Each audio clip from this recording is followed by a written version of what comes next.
Halo pemirsa, jumpa lagi dengan saya Argo Pratomunugro. Berbahagia sekali saya pagi-pagi bisa ngindik Mas Krisna Harimurti lagi, SHMH, seorang advokat muda dinamis. Saya terus terang punya harapan yang besar terhadap Mas Krisna ini, karena beliau ini sekarang posisinya kebetulan juga sebagai salah satu ketua umum dari sebuah organisasi advokat, khususnya yang bidangi pertanahan dan properti. Selamat berjumpa Mas Krisna. Selamat berjumpa Pak Argo dan salam sehat selalu. Selamat pagi.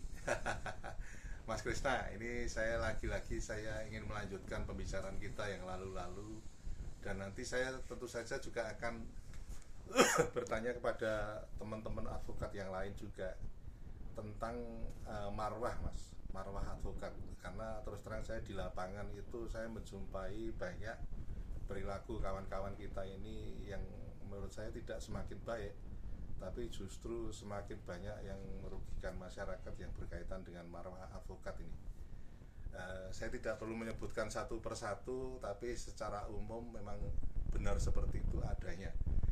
Menurut Anda, yang bisa dilakukan, khususnya Anda posisinya kan sekarang sebagai ketua umum sebuah organisasi advokat juga ini ya. Ini menurut Anda seperti apa ini, Pak? Ya, terima kasih Pak Argo. Sebenarnya pertanyaan ini seperti yang saya katakan berkali-kali ya. Ya. Pertanyaannya sederhana, Hmm. tapi esensi dari isi pertanyaan tentang marwah atau bahasa Arabnya adalah muruah. Ya. Marwah itu kan artinya adalah kehormatan, Hmm. harga diri, Ya. dan istilahnya value seseorang ya. Ya. Ya. Dan ketika itu ditanyakan ke saya pun juga harus bercermin dulu sebelum menjawab pertanyaan itu, Ya. karena itu sebagai bagian dari yang namanya kita harus bisa merefleksikan diri, Pak ya. Hmm. Jadi profesi advokat itu profesi yang terhormat dan yang mulia, itu memang betul Pak, tetapi tidak boleh melupakan keterhormatannya dan kemuliaannya sebagai profesi. Harus memegang teguh yang namanya marwah atau marwah tadi. Ya. Nah, sehingga kehormatan ini menjadi sangat penting. Karena ketika kita memegang kehormatan itu, sama saja ketika kita menjalankan outputnya, menjalankan suatu profesi advokat itu akan menghasilkan sesuatu energi yang mana endingnya dalam suatu pembelaan, khususnya sebagai advokat ya, Ya. akan mendatangkan keadilan sosial bagi seluruh Indonesia yang secara umum. Secara khusus adalah keadilan yang memang sesuai pada hak-hak dari pencari keadilan. Itu intinya Pak. Ya. Ya. Ya. Terakhir Mas, sekaligus ini saya mungkin punya harapan terhadap Anda.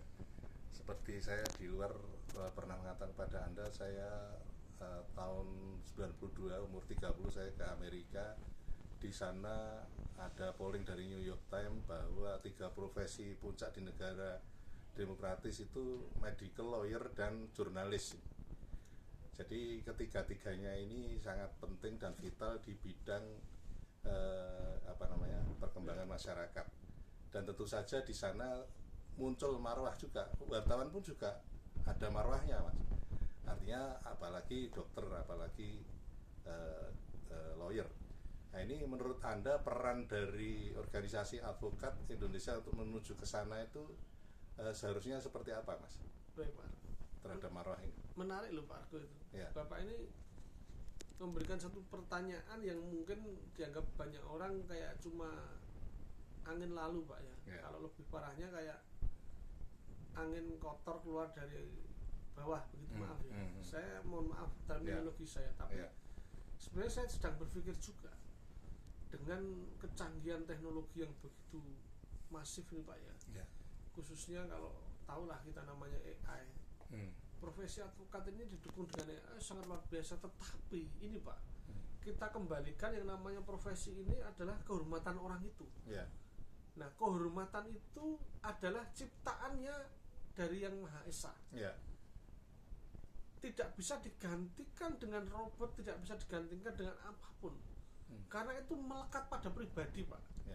Jadi kemanapun itu pribadi, dari tahun berapapun Pak Argo tadi sudah ada polling 90-an ya.